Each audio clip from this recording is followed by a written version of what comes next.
जय Jagannath welcome to Sukant education आपण मैंने समस्त को मोर यूट्यूब चैनल स्वागत जनाऊँगी जो कि आपण मैंने पाती केवल एजुकेशनल वीडियो तेबे पूर्व वीडियो रे विश्वयुद्ध उपरे पत्रनंदर एक लंग क्वेश्चन मुझे डिस्कसन करी जो मैंने भी से वीडियो देखी ना से मैंने प्लेलिस्ट को विजिट करी आराम से वीडियो को आपण मैंने देखिपारे एवं आज वीडियो रे आम आउ एक आम चलतु लंग क्वेश्चन आम डिस्कसन करवा तेज लंग क्वेश्चन आप कौन देती जो तुम परीक्षा क्वेश्चन आसो कौन ना फतुरानंद को महाव्याधि को परम मित्र बोली कहीं फतुरानंद जो महाव्याधि को परम मित्र बोली कहीं जब परीक्षा क्वेश्चन आसो तुम कौन यार आंसर लिख चलतु आज वीडियो आम देखा ता पूर्व जो मैंने नुआ कर चैनल को विजिट करपर्यंत भी चैनल को सब्सक्राइब करना तेज वीडियो को लाइक करने सहित चैनल को सब्सक्राइब करने को आपने भूलु कौन रही यार उत्तर ना फतुरानंद आत्मजीवनी मो फुटा डंगार कहानी पुस्तक रे निजर व्याधि संपर्क उल्लेख कर फतुरानंद कौन कर जो आत्मजीवनी मो फुटा डंगार कहानी रे पुस्तक रे निजर जो व्याधि संपर्क से कौन कर माने कौन ना उल्लेख कर विषय से कहते जेपरी ब्रिटेन कहीं केते दूर आसी बंगलार सूता नटी ठारे गोटे टिकी वाणिज्य कोठी स्थापन कला माने कौन कला ब्रिटेन बहुत दूर आसी बंगलार सूता नटी ठारे गोटे टिकी वाणिज्य कोठी कौन ना स्थापन कला ताकर महावादी ठीक से हीपरी बाहर आसी डाहाण कहूणीर अगरे गोटे आश्रयस्थली तैयारी कला माने जब ब्रिटेन बहुत दूर आसी आमर गोटे टिकी वाणिज्य को स्थापन करथिला ताकर महाव्याधि माने ताकर जो रोगटी ताकर कौन होला ना डाहाण कहूणी अगरे गोटे आश्रयस्थली तैयारी कला डाहाणर जो कहूणीर अगरे से गोटे तांकर निजर कौन ना आश्रयस्थली तैयारी कला जेपरी सूतांटे थिबा एही टिकी जीवटी सारा भारत वस्तु को अत्याचार करिवे बोली केही भाबी नथिले ठीक सेहीपरि फतुरानंद भाबी नथिले तांको कहूणीरे थिबा सेही अति सामान्य जीवटी जे तांकर समस्त शरीर को अधिकार करनब माने कोन ना जेपरी तांकर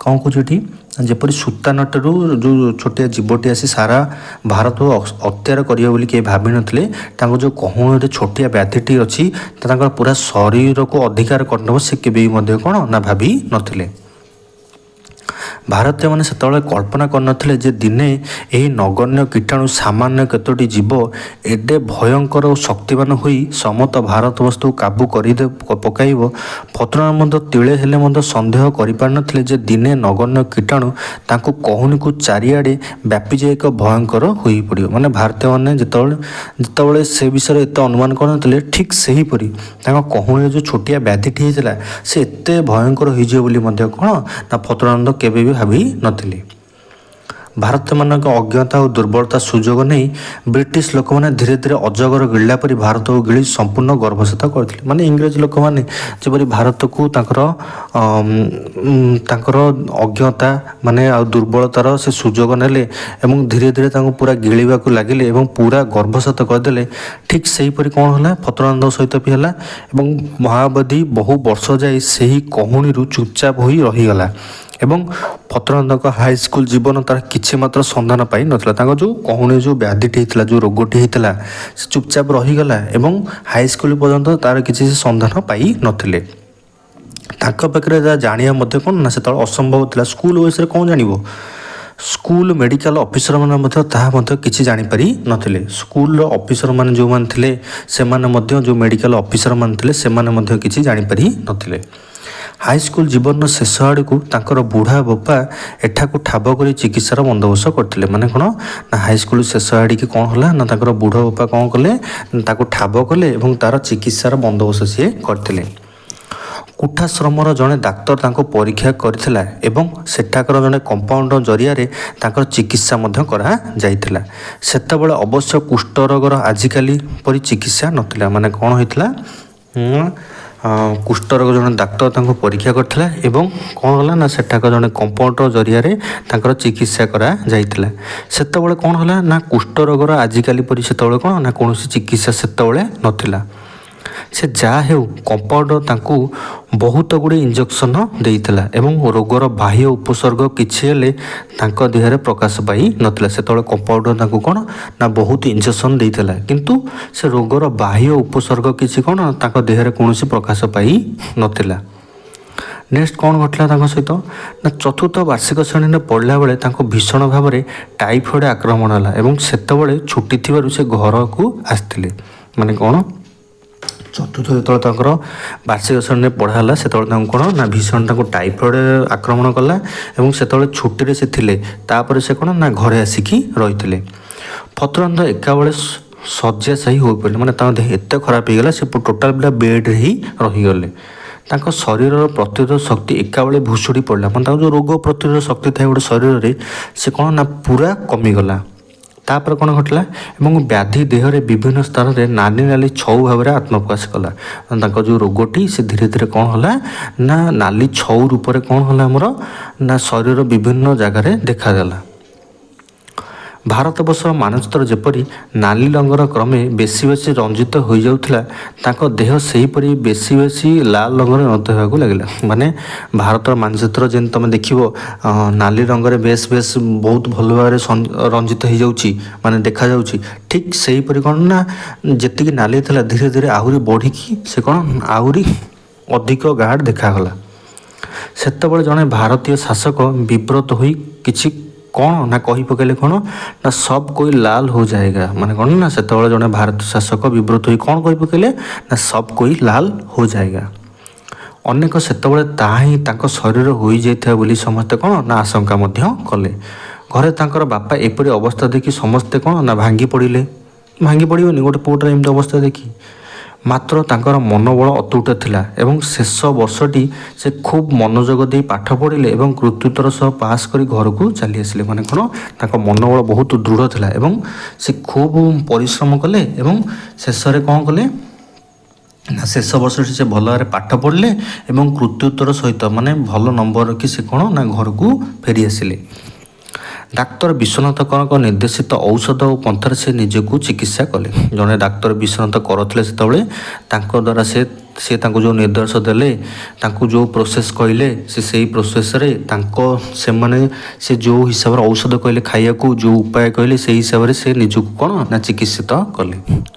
ଏ ଚିକିତ୍ସା ମଧ୍ୟ ବର୍ଷ ବର୍ଷ ଧରି ଚାଲିଲା ଏବଂ ସେତେବେଳେ ଫତୁରାନନ୍ଦ ବୁଝିପାରିଲେ ଭଗବାନ ତାଙ୍କର କାହିଁକି ମେଡ଼ିକାଲ ସ୍କୁଲ ପଢ଼ାଇବାର ଯୋଜନା କରିଥିଲେ। ମାନେ ଏଇ ଯେଉଁ ଚିକିତ୍ସାକୁ ବର୍ଷ ବର୍ଷ ଧରି ଚାଲିଲା ଏବଂ ସେ ମନେ ମନେ ଜାଣିପାରିଲେ କ'ଣ ନା ଭଗବାନ କ'ଣ ପାଇଁ ତାଙ୍କର ମେଡ଼ିକାଲ ସ୍କୁଲରେ ପଢ଼ାଇବାର ଯୋଜନା କରିଥିଲେ। ତାପରେ କ'ଣ ଘଟିଲା ନା ବିଦେଶୀ ଶାସନ ବିରୁଦ୍ଧରେ ଯେପରି ମହାତ୍ମା ଗାନ୍ଧୀଙ୍କ ତୀବ୍ର ଅହିଂସା ଯୁଦ୍ଧ ଲାଗି ରହିଥିଲା, ରୋଗ ବିରୁଦ୍ଧରେ ତାଙ୍କର ସେହିପରି କ'ଣ ନା ତୀବ୍ର ଯୁଦ୍ଧ ଲାଗି ରହିଲା। ମାନେ ବିଦେଶୀମାନଙ୍କ ଉପରେ ଗାନ୍ଧୀଜୀ ଯେପରି ତାଙ୍କର ତୀବ୍ର ଅହିଂସା ଥିଲା ତମେ ସମସ୍ତେ ମାନେ ଜାଣିଛ, ଠିକ୍ ରୋଗ ବିରୁଦ୍ଧରେ କ'ଣ ତାଙ୍କର ମଧ୍ୟ କ'ଣ ନା ତୀବ୍ର ଯୁଦ୍ଧ ମଧ୍ୟ ଚାଲିଥିଲା। ତାପରେ ଖୁବ୍ ଶୀଘ୍ର ଲେପ୍ରୋସି ଏମ୍ପାୟାର ଲେପ୍ରୋସି ରିଲିଫର ଆସୋସିଏସନ ସମ୍ପାଦକ ଓ ବିଶ୍ୱବିଖ୍ୟାତ ଲେପ୍ରୋସି ବୈଜ୍ଞାନିକ ଆର୍ନେଷ୍ଟ ମ୍ୟୁରଙ୍କ ପାଖକୁ ଏ ବିଷୟରେ ସବୁ ତଥ୍ୟ ଦେବା ଲାଗି ଏକ ଅନୁରୋଧ ପତ୍ର ଲେଖି ପଠାଇଲେ। ତାପରେ ସେ ଉତ୍ତର ଦେଇଥିଲେ ଯେ ଆମେରିକା ଆବର୍ଟ ରିସର୍ଚ୍ଚ ଲାବୋରେଟୋରୀ ପାଖକୁ ଲେଖି ତା ବିଷୟରେ ସବୁ ତଥ୍ୟ ଜାଣିବା ଲାଗି ଫତୁରାନନ୍ଦ ଖୁବ୍ ଶୀଘ୍ର ସେଇ ଠିକଣାରେ ପତ୍ରାଳାପ କଲେ। ଫତୁରାନନ୍ଦ ତାଙ୍କ ରୋଗ ବିଷୟରେ ବିଭିନ୍ନ ଜାଗାକୁ ସବୁ ପତ୍ର ଲେଖିଛନ୍ତି, ସେ ବିଷୟରେ ଏଠି ଦେଇଛି।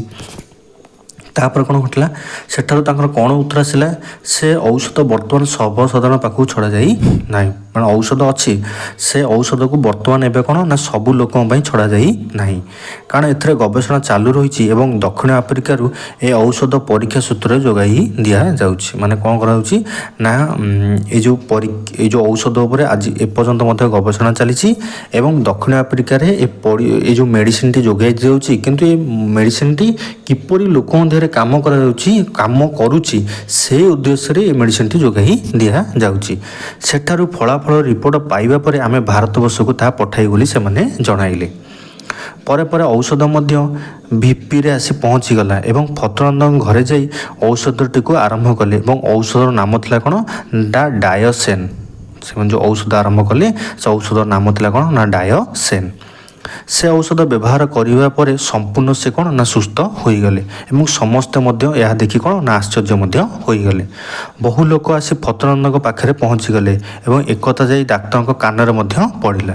ସେମାନେ ମଧ୍ୟ ଏ ଔଷଧ ବିଷୟରେ ଜାଣିବା ପାଇଁ ଫତରାନନ୍ଦଙ୍କ ପାଖରେ ମଧ୍ୟ ପହଞ୍ଚିଲେ। ଯେଉଁଠି ଲୋକଟା ଗୋଟେ ଭଲ ହୋଇଗଲା ସମସ୍ତେ ସେ ବିଷୟରେ ଜାଣିବାକୁ ଚାହିଁଲେ। ସମସ୍ତ ପରିବାର ଲୋକ ଖୁସି ହୋଇଗଲେ ଏବଂ ଡାକ୍ତର ମଧ୍ୟ ସେ ଔଷଧ ବିଷୟରେ ଜାଣିବା ପାଇଁ କ'ଣ ନା ତାଙ୍କ ପାଖରେ ଆସି ପହଞ୍ଚିଲେ। ଫତରାନନ୍ଦ ସେ ସମୟରେ ପୁରୁଣା ଇଞ୍ଜେକ୍ସନ୍ ଦ୍ୱାରା ଜଣେ ପୁରୁଣା ବନ୍ଧୁଙ୍କର କ'ଣ ନା ଚିକିତ୍ସା କରୁଥିଲେ। ତାହା ପାଇଁ ଔଷଧ ମଗାଇ ତାଙ୍କୁ ଚିକିତ୍ସା କଲେ। ମାନେ କ'ଣ ନା ଫତରାନନ୍ଦ ସେପଟେ କ'ଣ କରୁଥିଲେ ନା ଜଣେ ପୁରୁଣା ବନ୍ଧୁଙ୍କର ଚିକିତ୍ସା କରୁଥିଲେ ଏବଂ ତାଙ୍କ ପାଇଁ ସେ କ'ଣ କଲେ ନା ଏ ଔଷଧ ମଗାଇ ତାଙ୍କୁ ଚିକିତ୍ସା କଲେ। ସେ ମଧ୍ୟ ଅନୁରୂପ ଫଳ ପାଇଲେ ଏବଂ ଔଷଧର ଅତ୍ୟଧିକ ମୂଲ୍ୟ ହେତୁ ଏହାକୁ ବ୍ୟବହାର କରିବାକୁ ଆମେ କଷ୍ଟକର ହୋଇପଡ଼ିଲା। ମାନେ କ'ଣ ଯେହେତୁ ଏ ଔଷଧର ମୂଲ୍ୟ ଅଧିକ ଥିଲା, ସୁଫଳ ମିଳୁଛି କିନ୍ତୁ ଯେହେତୁ ଏ ଔଷଧର ମୂଲ୍ୟ ଅଧିକ ଟିକେ ରେଟ୍, ସେଥିପାଇଁ କ'ଣ ନା ଏହାକୁ ମଗାଇ ବ୍ୟବହାର କରିବା କ'ଣ ନା ତାଙ୍କ ପାଇଁ କଷ୍ଟକର ହୋଇ ପଡ଼ିଲା। ତାପରେ କ'ଣ ଘଟିଲା ନା ଈଶ୍ୱରଙ୍କ କୃପାରେ ବୈଜ୍ଞାନିକମାନେ ଆଉ ଗୋଟେ ଶସ୍ତା ଔଷଧ ବାହାର କଲେ। ମାନେ ଏଇ ଯେଉଁ ଦାମୀ ଔଷଧ ପରେ ଈଶ୍ୱରଙ୍କ କୃପାରେ ବୈଜ୍ଞାନିକମାନେ କ'ଣ କଲେ ନା ଗୋଟେ କମ୍ ମୂଲ୍ୟର ଔଷଧ ବାହାର କଲେ। କ'ଣ କଲେ ନା ଏ ଔଷଧରେ ଖର୍ଚ୍ଚ ମଧ୍ୟ ବହୁ ପରିମାଣରେ କମିଗଲା। ମାତ୍ର 10 ଟଙ୍କାରେ ଏ ଔଷଧଟି ଆମର ମିଳୁଥିଲା। ଫଳରେ କୁଷ୍ଠ ଚିକିତ୍ସା ଅତି ଆମର କ'ଣ ନା ସହଜସାଧ୍ୟ ହୋଇ ପଡ଼ିଲା। ତେଣୁ ଫତରାନନ୍ଦ ସମ୍ପୂର୍ଣ୍ଣ କ'ଣ ନା ରୋଗମୁକ୍ତ ହୋଇଗଲେ। ଭାରତ ସରକାର ତଥା ଓଡ଼ିଶା ସରକାରଙ୍କ ଆଇନ ଦେଇଛନ୍ତି ଯେ ଯେକୌଣସି କୁଷ୍ଠରୋଗ ଯେକୌଣସି ହସ୍ପିଟାଲରେ ଯେକୌଣସି ସାଧାରଣ ରୋଗୀଙ୍କ ପରି ଚିକିତ୍ସିତ ହୋଇପାରିବେ। ମାନେ ଭାରତ ସରକାର ନିର୍ଦ୍ଦେଶ ଦେଲେ ମାନେ କ'ଣ ନା କୁଷ୍ଠରୋଗୀ ସବୁ ଜାଗାରେ ସମାନ ରୂପରେ ବହୁତ ଭଲ ଭାବରେ କ'ଣ ନା ଚିକିତ୍ସିତ ହୋଇପାରିବ।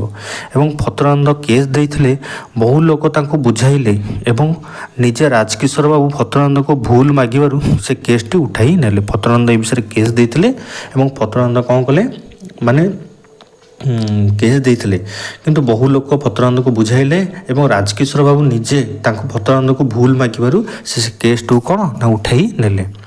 ଏହିପରି ଭାବରେ ତାଙ୍କ ବ୍ୟାଧି ଜୀବନରେ ଇତି ହୋଇଥିଲା। ମାନେ ଏଇଭଳି ଟାଇପ୍ର ତାଙ୍କ ଯେଉଁ ରୋଗ ହୋଇଥିଲା, ତାଙ୍କ ଯେଉଁ ବ୍ୟାଧି ହୋଇଥିଲା, ଏଇଭଳି କ'ଣ ନା ମାନେ ପରିସମାପ୍ତି ଘଟିଗଲା। ମାନେ ଇତି ହୋଇଗଲା ମାନେ ଶେଷ ହୋଇଗଲା। ତାପରେ କ'ଣ ଘଟିଲା ନା ଫତରାନନ୍ଦ ତାଙ୍କ ଜୀବନରୁ କ'ଣ ନା ସିଂହ ଲୋକନ କରି ଜାଣିପାରୁଥିଲେ ଯେ ତାଙ୍କୁ କ'ଣ ନା ସେଇ ରୋଗ ଆକ୍ରମଣ କରିନଥିଲେ। ସେ ଓଡ଼ିଶାର ସବୁ ଅଞ୍ଚଳ ଲୋକମାନଙ୍କର ଯେପରି ଶ୍ରଦ୍ଧାଭାଜନ ହୋଇପାରିଛନ୍ତି ସେହିପରି ହୋଇପାରି ନଥାନ୍ତେ। ମାନେ ତାଙ୍କୁ ଯଦି ଏଇ ରୋଗ ହୋଇନଥାନ୍ତା, ଆଜି ପୁରା ଓଡ଼ିଶାର ଲୋକଙ୍କର ଯିଏ ଯେଉଁ ଶ୍ରଦ୍ଧାଭାଜନ ମାନେ ସମସ୍ତଙ୍କ ପ୍ରିୟ ପାତ୍ର ହୋଇପାରିଛନ୍ତି, ସେ ଔଷଧ ବିଷୟରେ ଜଣାଇକି ଲୋକମାନଙ୍କ ପାଖରୁ ଔଷଧ ବିଷୟରେ ଲୋକ ଜାଣିପାରିଲେ, ସେ କେବେ ବି ଏଇଭଳି ପ୍ରଶଂସାର ପାତ୍ର ହୋଇପାରି ନଥାନ୍ତେ। ତାପରେ କ'ଣ ହେଲା ନା ତେଣୁ ସେ ଏହି ରୋଗକୁ ପରମ ମିତ୍ର ବୋଲି ସେ ଗ୍ରହଣ କରିଛନ୍ତି। ମାନେ ଏହି ରୋଗ ମାଧ୍ୟମରେ ଯେହେତୁ ସେ ସାରା ଓଡ଼ିଶା ଲୋକଙ୍କ ଦ୍ୱାରା ମାନେ ପରିଚିତ ହେଲେ, ସମସ୍ତ ଲୋକଙ୍କର ପ୍ରିୟ ପାତ୍ର ହେଲେ, ଔଷଧର ରୋଗ ଏ ଔଷଧର ମେଡ଼ିସିନ ବିଷୟରେ ଜାଣିପାରିଲେ, ସେଥିପାଇଁ ସେ କ'ଣ କହିଲେ ନା ଏହି ରୋଗକୁ ତାଙ୍କର ପରମ ମିତ୍ର ବୋଲି ସେ କ'ଣ ନା ସମ୍ବୋଧନ ମଧ୍ୟ କଲେ।